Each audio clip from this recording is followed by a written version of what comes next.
ሰላም ጤና ይስጥልን። ዓለም ለወራት ስትሰጋበት የነበረው ቀጥተኛ ጦርነት አሁን በይፋ የጀመረ ይመስላል። ኢራን በመቶዎች የሚቆጠሩ የባለስቲክ ሚሳኤሎችን በእስራኤል ዋና ዋና ከተሞች ላይ በማዝነብ ሌሊቱን ሙሉ የሰማይ ላይ ፍልሚያ ስታካሂድ አድራለች። ነገር ግን የዛሬው ዜና በሚሳኤል ድብደባ ብቻ የሚቆም አይደለም። በቴህራን ቤተ መንግስት ውስጥ ከፍተኛ የስልጣን ሽግግር መደረጉን የሚጠቁሙ መረጃዎች እየወጡ ነው። የቀድሞ ዲፕሎማት አሊ ላራጂኒ አሁን የጦር ስትራቴጂስት በመሆን ብቅ ያሉ ሲሆን አሜሪካና እስራኤልን አመድ ለማድረግ ዝተዋል። ከዚህም በላይ በኢራን በረሃዎች ውስጥ የተከሰተው ሚስጥራዊ የመሬት መንቀጥቀጥ ኢራን በድብቅ የኒኩሌር ቦምብ አፈንድታ ይሆን የሚል ትልቅ ጥርጣሬን ፈጥሯል። በዚህ ልዩ ዘገባችን እነዚህን ሶስት ታላላቅ ክስተቶች ሰፋ ባለ ትንታኔ ይዘንላቸው ቀርበናል። እስከ መጨረሻው አብራችሁን ቆዩም። ከእስራኤል እየወጡ ያለው መረጃዎች እንደሚያመለክቱት ሌሊቱን ሙሉ የአደጋ ጊዜ ሳይረኖች ሳይቋረጡ ሲጮሁ አድረዋል። ኢራን ከአጭር እረፍት በኋላ እጅግ ዘመናዊ የተባሉ የባሊስቲክ ሚሳኤሎቿን በሞገድ በመከፋፈል ወደ እስራኤል ልካለች። ከሰሜን የእስራኤል ድንበር ጀምሮ እስከ መካከለኛው ቴል አቪቭ እንዲሁም እስከ ደቡባዊቷ ቤርሻባ ከተማ ድረስ የሚሳኤል ፍንጣቂዎች ሲወድቁ ታይተዋል። የእስራኤል መከላከያ ሰራዊት የአየር መከላከያ ስርዓቶች በከፍተኛ ጫና ውስጥ ሆነው ሌሊቱን ሲሰሩ አድረዋል። በሚሊዮን የሚቆጠሩ እስራኤላውያን ህፃናትና አረጋውያንን ይዘው ወደ መሬት ስር መጠለያዎች ለመግባት ተገደዋል። ይህ ጥቃት ኢራን እስራኤልን ለማዳከም ያቀደችው ስልታዊ ድብደባ ነው ሲሉ ተንታኞች ይገልጻሉ። እስራኤል ለዚህ መጠነ ሰፊ ጥቃት ምን አይነት አጸፋ ትሰጥ ይሆን የሚለው አሁን የዓለም ስጋት ሆኗል። በኢራን በኩል የታየው ለውጥ ደግሞ ይበልጥ አስደንጋጭ ነው። የሀገሪቱ የበላይ መሪ አሊ ካሜኒ መገደላቸውን ተከትሎ ኢራን አዲስና ጠንካራ መሪ አግኝታለች። አሊ ላራጂኒ ሰው ቀደም ሲል በ15ቱ የኒኩሌር ስምምነት ወቅት በዲፕሎማሲያዊ ብስለታቸውና በአግባቢነታቸው የሚታወቁ ፈላስፋ ነበሩ። አሁን ግን ያ የዲፕሎማሲ ካባቸውን አውልቀው የጦር አዝማች ሆነው ብቅ ብለዋል። ላራጂኒ የኢራን ከፍተኛ ብሔራዊ ደህንነት ምክር ቤት ጸሐፊ በመሆን ሀገሪቱን ወደ ቀጥተኛ ጦርነት እየመራት ይገኛሉ። የአሜሪካውያንን ልብ እናቃጥላለን ሲሉ የተናገሩት ንግግር በቴህራን ጎዳናዎች ላይ ከፍተኛ መነቃቃትን ፈጥሯል። ላራጂኒ ከእንግዲህ ከአሜሪካ ጋር ምንም አይነት ድርድር እንደማይኖር በይፋ አውጀዋል። ይልቁንም በመካከለኛው ምስራቅ የሚገኙ የአሜሪካ የጦር ሰፈሮች በሙሉ የኢራን ኢላማ እንደሚሆኑ አስጠንቀዋል።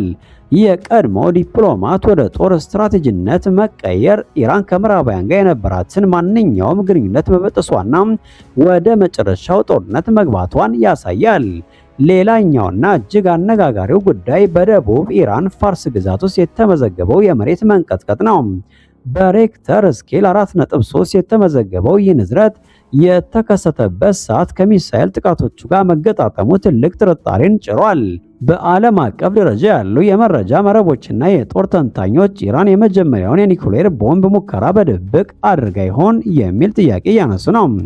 ምንም እንኳ የሴይስሚክ መረጃዎች ንዝረቱ ከተፈጥሯዊ የመሬት መንቀጥቀጥ ጋር እንደሚመሳሰል ቢገልጹም በኢራንና በእስራኤል መካከል ያለው ጦርነት አሁን ካለበት ደረጃ አንጻር ግን ምንም አይነት አጋጣሚ የለም የሚሉ ወገኖችም በርክተዋል። ኢራን የኒኩሌር አቅም ከገነባች በመካከለኛው ምስራቅ ያለው የኃይል ሚዛን ሙሉ በሙሉ ይገለበጣል። አሜሪካና እስራኤል ይህንን የኒኩሌር ስጋት ለመግታት ወደ ቀጥተኛ ወረራ ሊገቡ ይችላሉ የሚልም ስጋት አለ። ይህ ንዝረት የጦርነት አውድማውን የሚቀይር የሲግናል ምልክት ነው።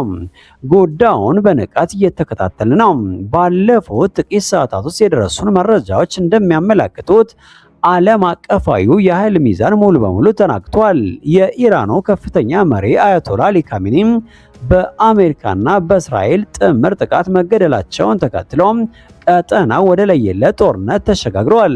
ይህ ክስተት ተራ ወታደራዊ እርምጃ ሳይሆን የታሪክ ተመራማሪዎች የሶስተኛው ዓለም ጦርነት መጀመሪያ ሊሆን ይችላል የሚሉትን ስጋት አንግሷል። ዛሬ በዚህ ልዩ ዘገባችን የኢራን ፋታቱ ሚሳኤል የእስራኤልን የአየር መከላከያ እንዴት እንዳሳፈረው፣ የቻይናውን አስቆጭ ምላሽና ኢራን በአሁኑ ሰዓት በእጇ ስላላት 11 የኒኩሌር ቦምቦች በዝርዝር እንመለከታለን። እስከ ቪዲዮ መጨረሻ ድረስ አብራችን ቆዩም። ወደ ቤጂንግ ስናመራ የቻይና መንግስት በታሪኩ አይቶ በማታውቀው ሁኔታ ጠንካራ መግለጫ አውጥታለች። ወደ ቤጂንግ ስናመራ የቻይና መንግስት በታሪክ ታይቶ በማይታወቅ ሁኔታ ጠንካራ መግለጫ አውጥተዋል። የቻይና የውጭ ጉዳይ ሚኒስቴር እንዳስታወቀው በአያቶላ አሊ ካሜኒ ላይ የተፈጸመው ጥቃት የአንድን ሀገር ሉዓላዊነት በግልጽ የጣሰና ዓለም አቀፍ ሕግጋትን የናቀ ተግባር ነው ብለውታል። ቻይና ወታደራዊ እርምጃዎች በአስቸኳይ እንዲቆሙ ስታሳስብ ሁኔታው ወደ ከፋ ደረጃ እንዳይሸጋገር ጥሪ አቅርባለች። ይሁን እንጂ ነገሩ በንግግር ብቻ አላበቃም። ቻይና በአሁኑ ሰዓት ከ3000 በላይ ዜጎቿን ከቀጠናው በአስቸኳይ እያስወጣች ትገኛለች። ይሁን እንጂ ቤጂንግ አካባቢው ወደ ከፋ ጦርነት እንደሚገባ ቀድማ መረዳቷን ያሳያል። በተጨማሪም አንድ የቻይና ዜጋ በደረሰው ጥቃት መገደሉ በቤጂንግ እና በዋሽንግተን መካከል ያለውን ውጥረት ይበልጥ አክሮታል። ቻይና ለኢራን CM302 የተሰኙ ድምፅን የሚቀድሙ ሚሳኤሎችን እያቀረበች ነው የሚለው ወሬን ብታስተባብልም የምዕራባውያን የስለላ ድርጅቶች ግን ግንኙነቱ ከዚህ የጠነከረ ነው ይላሉ። አሁን ደግሞ ወደ ወታደራዊ ቴክኖሎጂው እንለፍ። በአሁኑ ሰዓት በዓለም ዙሪያ መነጋገሪያ የሆነው የኢራኑ ፋታቱ ሃይፐርሶኒክ ሚሳይል ነው። በማህበራዊ ሚዲያዎች ላይ በስፋት የሚታየው ተንቀሳቃሽ ምስል እንደሚያሳየው ይህ ሚሳይል የእስራኤልን የላቀ የአየር መከላከያ ስርዓት መጫወቻ አድርጎታል። ቪዲዮ ላይ እንደሚታየው እስራኤል ሚሳኤሉን ለማክሸፍ ከ10 በላይ ተከታታይ ሚሳኤሎችን ብትተኩስም የፋታቱ ሚሳኤል ግን አቅጣጫውን እየቀያየረ ሁሉንም አምልጦ ኢላማውን ሲመታ ይታያል። ይህ ሚሳኤል በከፍተኛ ፍጥነት እየተጓዘ አቅጣጫውን የመቀየር ልዩ ብቃት አለው። ይህ ማለት ደግሞ እስካሁን ዓለም የሰራችው እንደ አይረን ዶም ያለው መከላከያዎች ይህንን ሚሳኤል መክታት አይችልም ማለት ነው።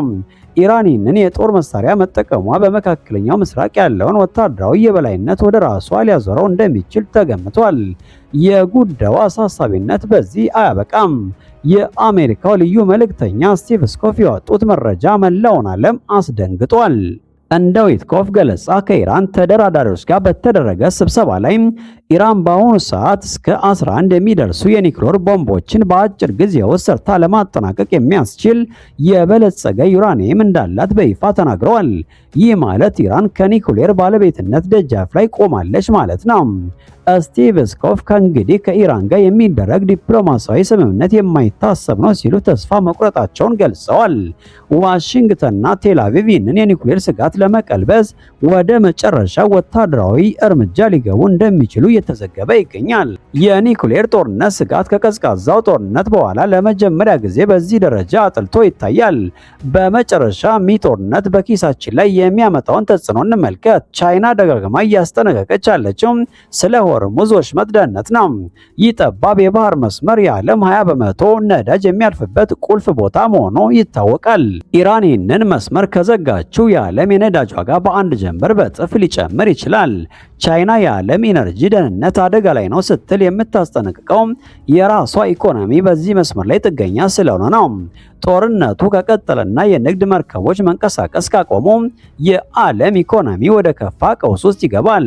ዛሬ ያየን ያለነው የሃይማኖት ወይም የፖለቲካ ግጭት ብቻ ሳይሆን የዓለምን ሕልውና የሚወስን የሀያላን ሀገራት ፍጥጫ ሆኗል። ክቡራትና ክቡራን፣ ዓለም በአስፈሪ የታሪክ ምዕራፍ ላይ ትገኛለች። የኢራን ምላሽ፣ የእስራኤል ጽናት፣ የአሜሪካ ጣልቃ ገብነትና የቻይና ስጋት ተደማምረው ወደማይታወቅ አቅጣጫ እየመሩ ነው። እናንተ በዚህ ጉዳይ ላይ ምን ታስባላችሁ? የኢራን ፋታቱ ሚሳኤል በእርግጥ የአየር መከላከያዎችን ዋጋ ቢስ አድርጓቸዋል? ቻይናስ በቀጥታ ወደ ጦርነቱ ትገባ ይሆን? አስተያየታችሁን በኮሜንት መስጫው ላይ አስፍሩልን።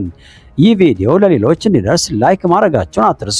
እንዲህ ያሉ ጥልቅና ወቅታዊ መረጃዎችን በየቀኑ ለማግኘት ቻናላችንን ሰብስክራይብ በማድረግ ቤተሰብ ይሁኑ። የደወል ምልክቱን በመጫን አዳዲስ መረጃዎች ሲደርሱን ቀዳሚ ሁኑ። ስለተከታተሉን ከልብ እናመሰግናለን። ሰናይ ጊዜ